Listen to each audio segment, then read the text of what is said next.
আসসালামু আলাইকুম বন্ধুরা। আজ আমি আপনাদের দেখাবো ঘরে বসে কিভাবে দোকানের মতো চটপটে ফুচকা বানানো যায়। প্রথমে কড়াইতে তেল গরম হতে দিয়ে অন্য পাশে আমরা তেঁতুলটাকে একটু জলে ভিজিয়ে গুলিয়ে নেব। তেল গরম হয়ে গেলে মুচমুচে ফুচকাগুলো একে একে ছেড়ে দেব। উফ, দেখুন কিভাবে টুসটুসে হয়ে ফুলে উঠছে। এগুলো একদম লাল লাল করে ভেজে তুলে নিতে হবে। এবার আসল খেলা, পুর তৈরি।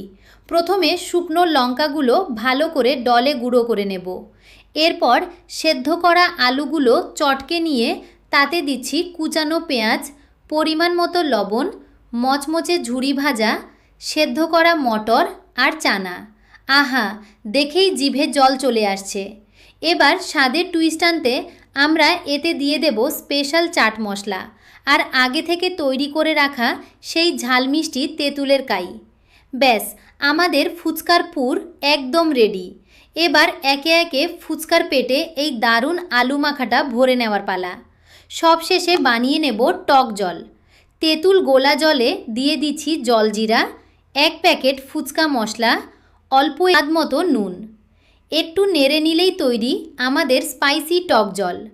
ভিডিওটি ভালো লাগলে কুকিং ব্লগস বেঙ্গলি পেজ বা চ্যানেলকে ফলো আর সাবস্ক্রাইব করবেন।